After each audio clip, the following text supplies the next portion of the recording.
Hello everyone, this is The Currency of Democracy. I'm your host Josh Davis. Today I'm going to talk about libertarianism and how it affects your point of view on the wars, how government is growing, and how the dollar is losing value.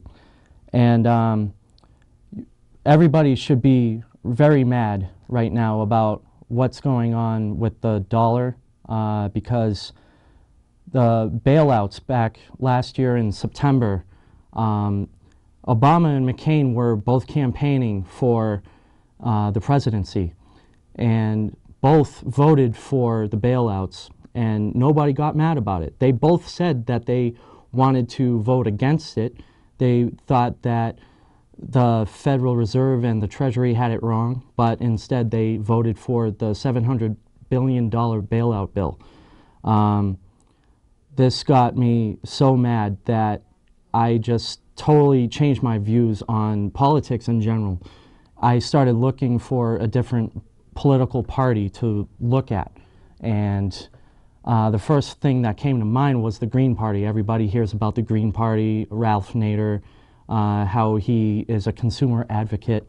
Once I started diving into that, I definitely did not agree with it because he believed that corporations were the big problem. And initially it made sense, you know, CEOs getting paid big bucks, you know, just to do nothing, you know, sit in an office, you know, just, you know, maintaining a giant corporation made sense to me. But eventually I started understanding that that really wasn't the real problem. It was government.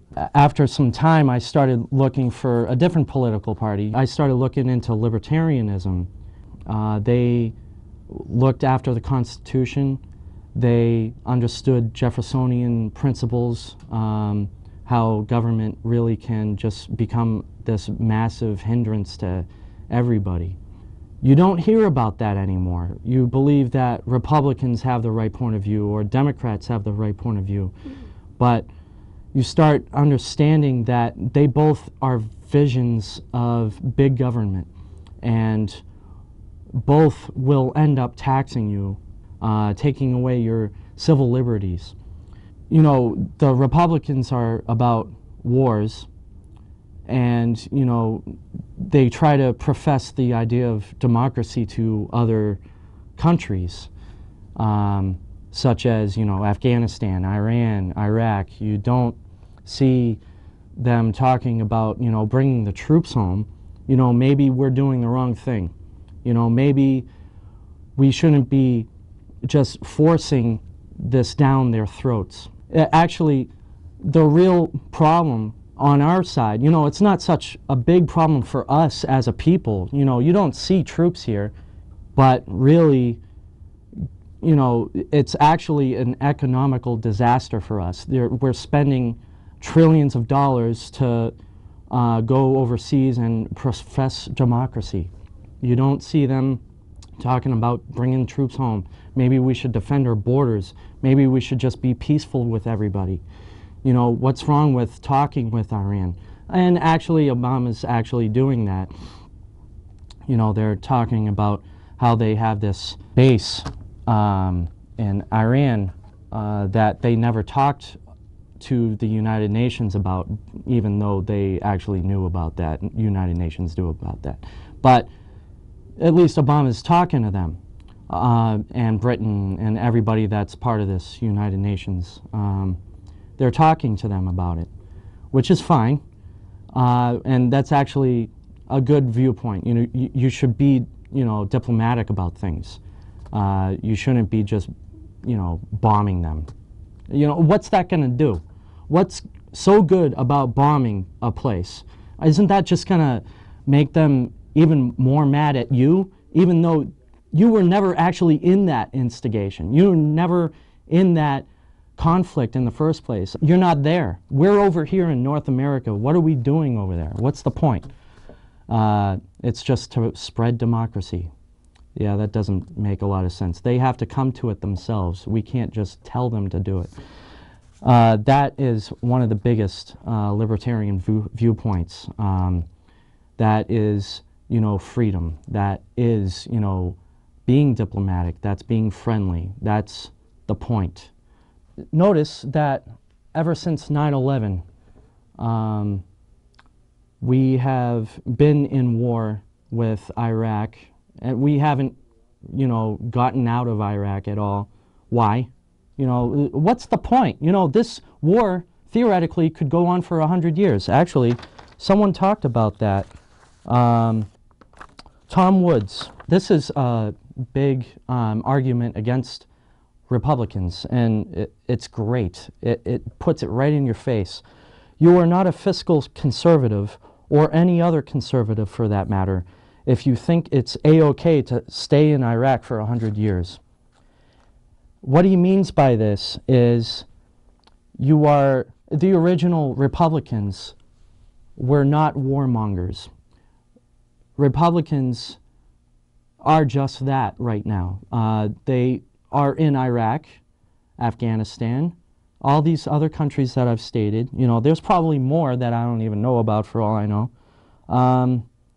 But, conservatives originally never thought of war as a good thing. Nobody does.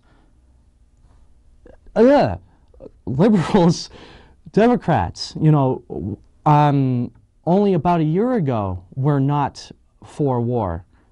Maybe most liberals still aren't. And that's why Obama has such a bad reputation right now, because he's still in Iraq. He's going into Afghanistan. He's not pulling troops back. Why are we doing this? And now we're instigating with Iran. I could ramble with this forever. Back to Tom Woods' quote. Basically, at the beginning of his quote, he says, let me state it again. You are not a fiscal conservative, or any other conservative for that matter, if you think it's A-OK to stay in Iraq for 100 years. What he means by fiscal conservative is wars cost money. Anything you do costs money, no matter what you do. You know what I mean? Thank God you don't have to pay to breathe. But what I mean is war costs money. You have to pay for the computer parts, the ammunition, any other kind of whatever, weaponry, planes, everything. You have to pay for it. And so conservatives theoretically should not be, into war, all these wars, because it costs so much money to, it costs us billions of dollars, maybe trillions, like I said. I don't know the exact numbers, don't call me on it. But what I mean is it costs money, and conservatives, by principle, should not be into this. And so I have to heartily agree with this. So this is why I've never endorsed Republicans, because I've always, George Bush, after 9/11, we were in wars. I hated it. The idea of, my friends going to war, possibly not coming back. That's just the basic morality principle.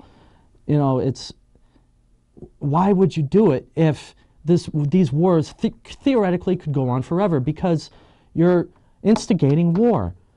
But it's more than that. The reason why I created this show in the first place was to talk about the Federal Reserve. I got into libertarianism because of Ron Paul. After researching the Green Party, I needed to find something else. And I actually found it in Republicans. But there's only one Republican that actually puts my point of view across, and that is Ron Paul.